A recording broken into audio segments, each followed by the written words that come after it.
This is Deepa Yadav. Welcome back to my YouTube channel. आज था MP1 रक्षक का पेपर, जो कि काफी सारे बच्चों ने इस पेपर को दिया होगा आज की डेट में। आज है 11 जून, सेकंड शिफ्ट का पेपर हो चुका है। उसी बेसिस पे कुछ क्वेश्चंस हैं जो मैं आपको बताने आई हूँ कि किस टाइप के क्वेश्चंस आपके एग्जाम में पूछे जा रहे हैं और क्या रहा पेपर का लेवल।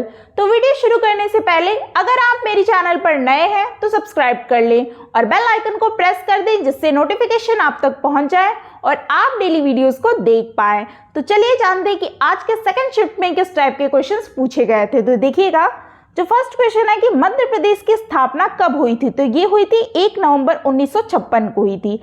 कुछ इंपॉर्टेंट पॉइंट्स भी हैं जो आपके एग्जाम के पॉइंट ऑफ व्यू से इंपॉर्टेंट हो सकते हैं। तो देखिएगा, फर्स्ट पॉइंट है कि 1 नवंबर 1956 को मध्य प्रदेश राज्य अस्तित्व में आया। क्षेत्रफल की दृष्टि से मध्य प्रदेश दूसरा सबसे बड़ा भारतीय राज्य है। 1950 में मध्य भारत को पूर्व ब्रिटिश मध्य प्रांतों से बनाया गया था। मध्य प्रदेश, विंध्य प्रदेश और भोपाल के नए राज्यों का गठन केंद्रीय भारतीय प्रांत से हुआ था। 1956 में मध्य भारत, विंध्य प्रदेश और भोपाल राज्यों को मध्य प्रदेश में मिला दिया गया और भोपाल राजधानी बन गया। ठीक है, नेक्स्ट क्वेश्चन देखिएगा, अर्थशास्त्र का जनक कौन है, तो ये एडम स्मिथ है। कुछ डिटेल जान लीजिए कि उन्होंने अर्थशास्त्र के लाभकारी रुझान पर विस्तार से अपने विचार दिए। 1759 में उनकी पहली पुस्तक the theory of moral sentiment प्रकाशित हुई। उन्हें अर्थशास्त्र के जनक या पूंजीवाद के जनक के रूप में जाना जाता है।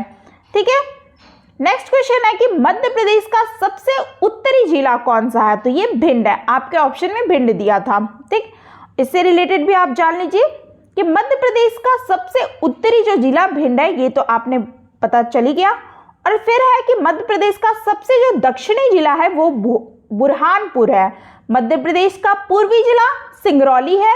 मध्य प्रदेश का पश्चिमी जिला अलीराजपुर है। तो ये सारे क्वेश्चन बन सकते हैं। ठीक है, तो आप ये सारे पढ़ के जाइएगा। तो मध्य प्रदेश से काफी क्वेश्चंस आज देखने को मिले हैं आज के शिफ्ट में। मिस यूनिवर्स देखिएगा, नेक्स्ट क्वेश्चन कि मिस यूनिवर्स 2022 की विजेता आर बोनी ग्रैबियल किस देश से संबंधित है, तो ये संयुक्त राज्य अमेरिका से संबंधित है। इसके बारे में भी जान लीजिए कि आर बोनी ग्रैबियल ने मिस यूनिवर्स 2022 का खिताब जीता। संयुक्त राज्य अमेरिका के आर बोनी ग्रैबियल को 71वें जो मिस यूनिवर्स विजेता का ताज पहनाया गया। मिस वेनेजुएला अमांडा डूडमेल उप विजेता रही और उनके बाद मिस डोमिनिकन रिपब्लिक एंड्रीना मार्टिनेज रही हैं। ठीक है, नेक्स्ट क्वेश्चन पूछा है कि मौद्रिक नीति समिति के अध्यक्ष कौन है, तो ये भारतीय रिजर्व बैंक के गवर्नर है। इसमें भी कुछ इंपॉर्टेंट पॉइंट है, देख लीजिए डिटेल इसका कि मौद्रिक नीति समिति भारत में ब्याज दर के मापदंड को तय करने के लिए जिम्मेदार है या मुद्रास्फीति लक्ष्य को प्राप्त करने के लिए आवश्यक नीतिगत ब्याज दर निर्धारित करता है। मौद्रिक नीति का मुख्य उद्देश्य वित्तीय स्थिरता बनाए रखना और ऋण का पर्याप्त प्रवाह सुनिश्चित करना है।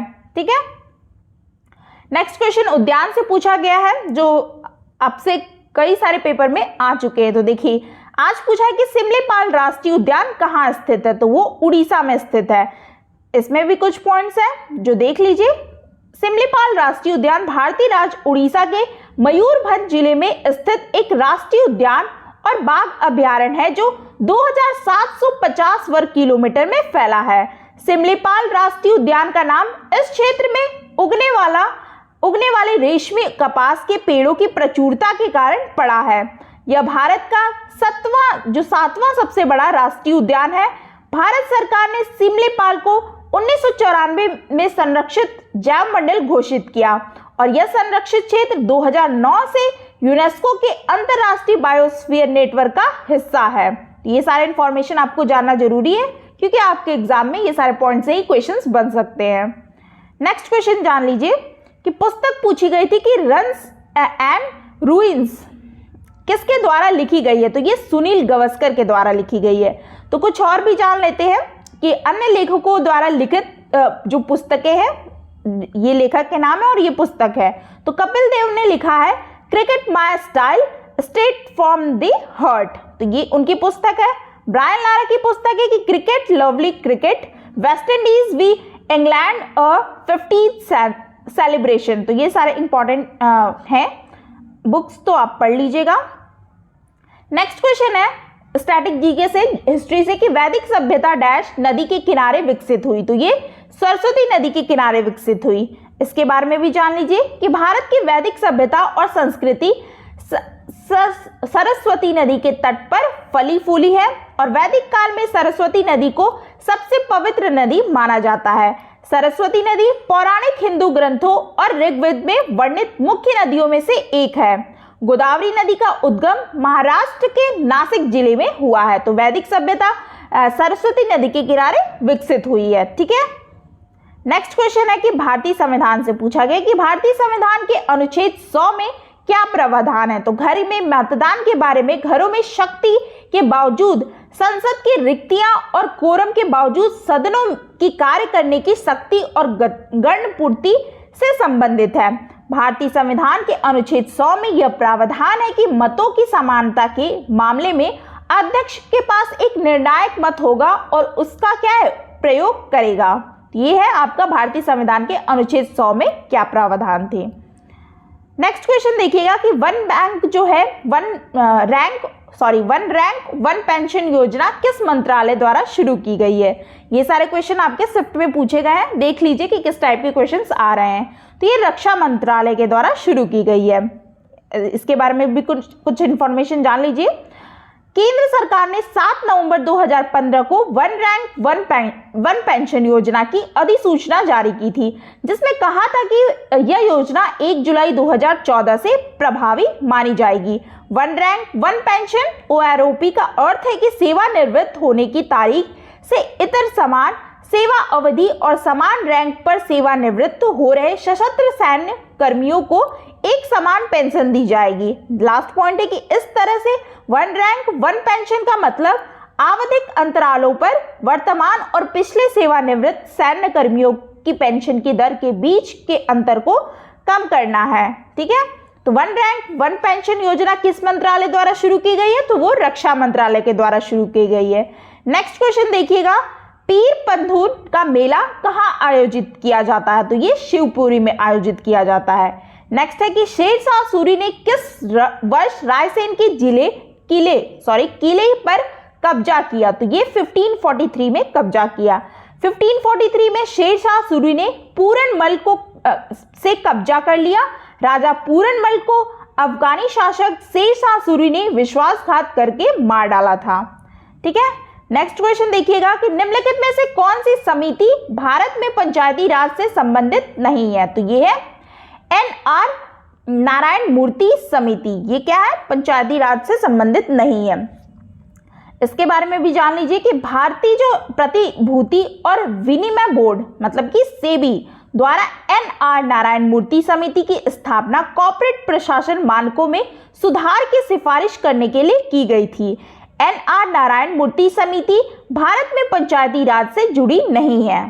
ठीक है, तो कुछ इंपॉर्टेंट चीजें भी जान लीजिए कि पंचायती राज से संबंधित समितियों की सूची, ये सारे 6 क्या समितियां हैं। देखिए, बलवंत राय मेहता समिति, दूसरा LM सिंघवी समिति, तीसरा GVK राव समिति, चौथा गाडगिल समिति, पांचवा अशोक मेहता समिति, छठा है थंगून समिति। और जो आपका नहीं था वो कौन सा था, NR नारायण मूर्ति समिति। ये पंचायती राज से संबंधित नहीं है।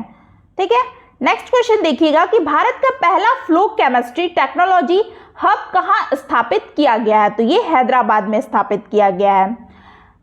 इसको भी हम लोग कवर करते हैं। देखिए, देश का पहला फ्लो केमिस्ट्री टेक्नोलॉजी हैदराबाद में स्थापित किया गया है। यहाँ Reddy's institute of life sciences में एक फ्लो केमिस्ट्री टेक्नोलॉजी हब को स्थापित किया गया है।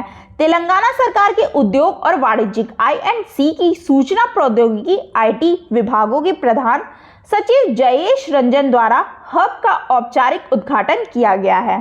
ठीक है, नेक्स्ट क्वेश्चन देखिएगा कि मध्य प्रदेश बजट से भी देखिए लगातार क्वेश्चंस बन रहे हैं। 2023-24 में ऊर्जा विभाग के लिए कितने राशि का प्रावधान किया गया। तो ये 18,302 करोड़। कुछ आप जनरल साइंस के क्वेश्चन भी देख लीजिए कि डीएनए का फुल फॉर्म क्या है। तो ये है डीऑक्सीरिबोन्यूक्लिक एसिड। ठीक है। भोपाल गैस त्रासदी किसके रिसाव के कारण हुआ? तो ये मिथाइल आइसोसाइनाइड से हुआ।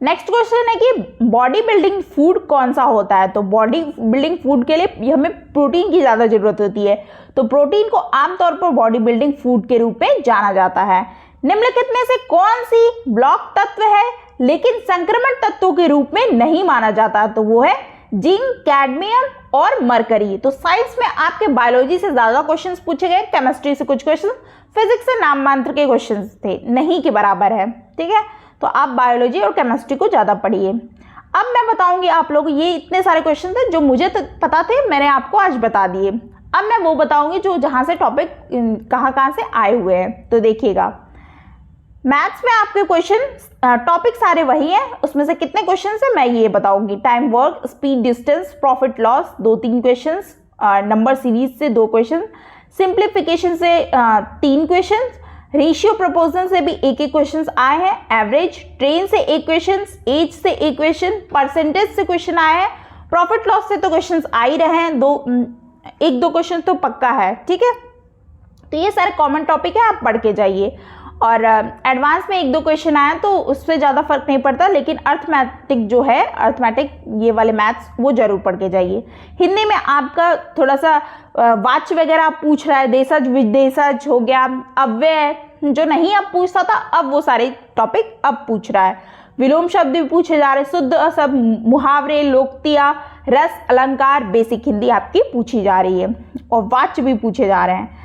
तो इंग्लिश में synonyms, opposite word, parajumble, active passive, filling the blanks, one word substitution, थोड़ा सा हाई लेवल का थोड़ा सा वो पूछा जा रहा है, सिनोनिम्स, एंटोनिम्स वगैरह, तो पढ़ के जाइए। और मैथ्स में थोड़ा सा कैलकुलेटिव क्वेश्चंस आ रहे हैं, थोड़ा सा आपको प्रैक्टिस होना चाहिए, तभी आप क्वेश्चंस को सॉल्व कर पाएंगे, उसमें कैलकुलेशन ज़्यादा आप पूछी जा रही है। और इंग्लिश में आपका सारे टॉपिक वही है, थोड़ा सा उसमें पढ़ना पड़ेगा। साइंस में बेसिक साइंस, स्टैटिक जीके में वही 3 से 4 क्वेश्चंस, करंट अफेयर में भी 4 से 5 क्वेश्चंस, एमपी जीके में भी 4 से 5 क्वेश्चंस, इसी तरीके से आपके बैलेंस्ड वे में क्वेश्चंस पूछे जा रहे हैं। तो मुझे जितना पता था मैंने आपको बता दिया। अब जिनके आगे आने वाले एग्जाम है वो अपनी तैयारी को ऐसे कंटिन्यू करें और एग्जाम एनालिसिस जितना भी मैं करा रही हूँ उसको ज़रूर देखें। मैंने प्ले लिस्ट बना दी है, मेरे चैनल पे जाके आप विजिट कर सकते हैं, वहाँ पे सारी प्ले लिस्ट दी हुई हैं, आप MP वन रक्षक के नाम से है, तो आप देखिए और उसका बेनिफिट उठाइए कि आप मतलब एक अच्छा स्कोर कर पाए, आपको पता चल पाए कि किस टाइप के क्वेश्चंस आ रहे हैं और क्या रहा पैटर्न। तो पेपर बहुत ही अच्छा था, मॉडरेट ही लेवल कह सकते हैं, ज़्यादा टफ नहीं आ रहा है पेपर। और ठीक है, फिर आई होप आपको वीडियो अच्छी लगी तो चैनल को सब्सक्राइब करें और वीडियो को लाइक करके ज़रूर जाएं। मिलते हैं फिर ऐसे ही कुछ मेमोरी बेस्ड क्वेश्चंस के साथ। Thanks for watching.